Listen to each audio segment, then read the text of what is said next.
श्री सब व्रतों में सर्वश्रेष्ठ श्री एकादशी व्रत है।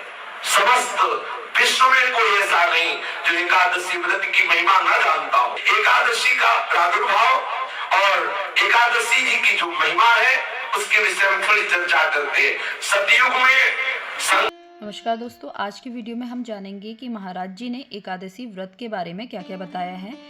एकादशी व्रत की उत्पत्ति, क्या करें क्या ना करें और व्रत का क्या फल है।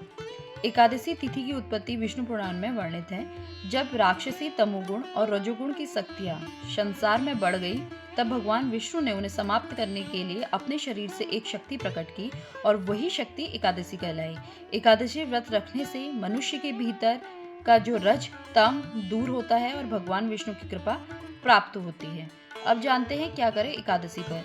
प्रातः जल्दी उठ के स्नान करें, भगवान विष्णु का ध्यान करें और व्रत का संकल्प लें। व्रत में केवल फलाहार ले, जैसे दूध, फल, साबूदाना, मूंगफली, सिंघाड़े का आटा और ओम नमः भगवते वासुदेव मंत्र का जाप करें। श्रीमद् भागवत या विष्णु सहस्त्र नाम का पाठ करें। रात्रि में जागरण करें और भगवान की कथा, भजन आदि सुनें। अगले दिन द्वादशी पर ब्राह्मण या जरूरतमंद लोगों को भोजन कराएं और स्वयं भी भोजन करें। क्या नहीं करें एकादशी पर। चावल और चावल से बनी चीजें बिल्कुल ना खाएं।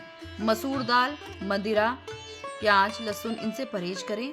झूठ, क्रोध, विवाद, काम, क्रीड़ा से दूर रहें। अधिक सोना या आलस्य करना भी इस दिन वर्जित है। बाल कटवाना, नाखून कटवाना आदि कार्य भी इस दिन वर्जित हैं। एकादशी का फल। शास्त्रों के अनुसार एकादशी व्रत 1000 अश्वमेध यज्ञ और 100 राजसूय यज्ञों के फल के समान होता है। यह व्रत पापों का नाश करता है, मन को शुद्ध करवाता है, पूर्वजों को मोक्ष करता है। भगवान विष्णु की विशेष कृपा प्राप्त होती है। इस व्रत से भक्ति, वैराग्य और आत्मज्ञान की प्राप्ति होती है। जीवन में की परेशानियां शांत होती है।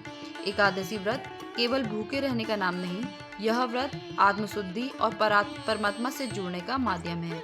यदि कोई नियम पूर्वक एकादशी करता है तो महाराज जी कहते हैं मन, वाणी और कर्म से पवित्र रहता है, तो उसे न केवल सांसारिक सुख बल्कि भगवत प्राप्ति का मार्ग भी सहज हो जाता है। शंखासुर का पुत्र मूल नामक दैत्य हुआ। शंखासुर को भगवान विष्णु ने मार डाला। इससे मूल को बड़ा दुख हुआ। इसका बदला लेने के लिए वो वन में जाकर मूल दैत्य घोर तपस्या करने लगा। उसके तपस्या से संतुष्ट होकर सर्व सामर्थ्यशाली भगवान ब्रह्मा जी उसके समीप आए और उससे कहा कि तुम वरदान मांग लो। यह सुनकर मूल दैत्य बोला कि हे वरदाता नाथ, देवता, दैत्य, मुनि, मनुष्य, शिव, विष्णु और बड़े बड़े लोकपाल, दिक्पाल, जहां तक आपकी सृष्टि है, मुझे कोई समर में न जीत सके, ना कोई मार सके।